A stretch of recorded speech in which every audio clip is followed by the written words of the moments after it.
Christopher Willard was the firstborn. This is a picture of him as a little boy with his younger brother. His mother says he loved to dance and make her laugh. And he was very loving. On March 31st, 2019, Willard was at the Oasis Apartments in Dallas visiting his girlfriend. According to a police report, just after 10 that night, security guards went to the apartment looking for him because they claim earlier in the evening he had assaulted a female security guard at the complex. The report also indicated there were no witnesses. Police say the guards pounded on the door, kicked it, and forced their way into the apartment. According to court records, the guards ordered Willard to the ground and he complied. The guards then claim he became uncooperative, so they backed out of the apartment. They claim Willard then came out holding a piece of thick wood. What happens next is caught on the body camera of security guard Vincent Hobbs. Drop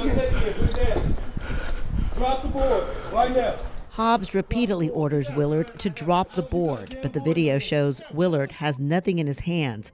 A police report also states the guards say he had a board in his hands, and so does Hobbs' attorney. Drop the board right now. You can see on a video where the gentleman does have a 2x4 that's about the length of his lower leg, and he attacks both Mr. Hobbs, the female officer, and a third officer. But if you look closely, you can see a board is near him, but it's not in his hand. You got a damn board in your hand.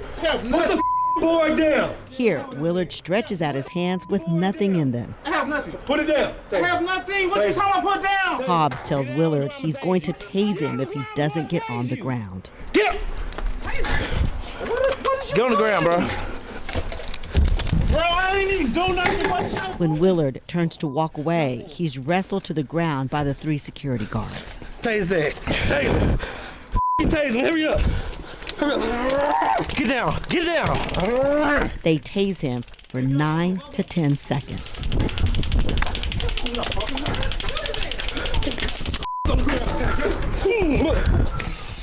Then they pepper sprayed him, and as he's trying to get away, Hobbs shoots him. The video shows he starts to run away from the guards. Hobbs' lawyer claims differently.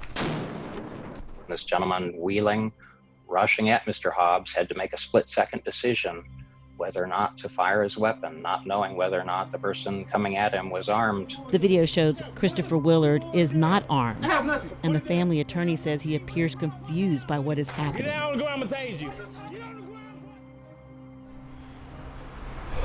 I just shot him. After he is shot, the guards stand over Willard's body until Dallas police and paramedics arrive. Hey, buddy. In a second video, you see the guards stand around Willard's body until police and paramedics arrive. None of the guards administered CPR.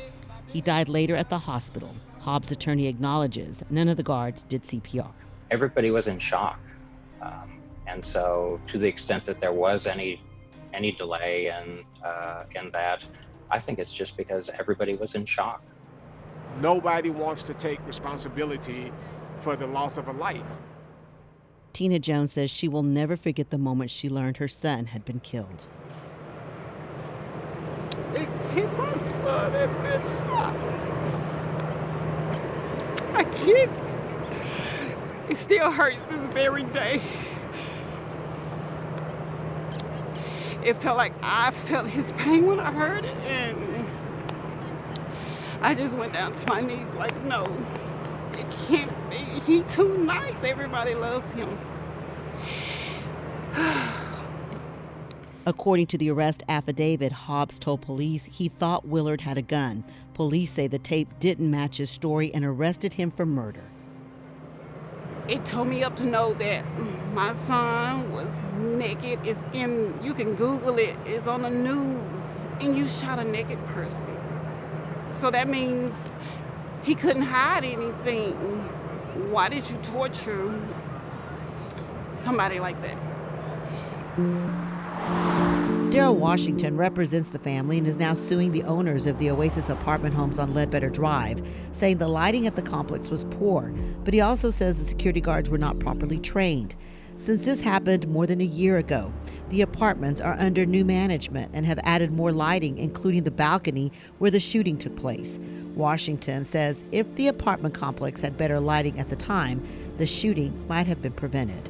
And we believe that had this apartment complex properly taken care of its premises, had the apartment complex made sure that they were hiring proper security officers, we would not be having this interview today. But Hobbs and the other security guards are also suing the complex over lighting issues, saying they did not provide enough lighting and they couldn't see what they were doing. We reached out to the apartment complex multiple times for comment. They did not reply. Vincent Hobbs is charged with murder of Christopher Willard, but he is also the owner of North Texas Strike Force, the security company hired by the owners of the Oasis apartments. Rebecca, when I look at just the totality of the entire encounter, it was just bad. Tasing, hurry up. WFAA has learned Texas does not require security guards to take any taser training courses, but law enforcement officers typically have at least 12 hours of required training to be certified and then have to requalify every 2 years. We asked Hobbs' attorney if he had any CPR or taser training. He says he doesn't know, and the state of Texas does not require that training, so there are no records. The family's just basically been left out in the dark.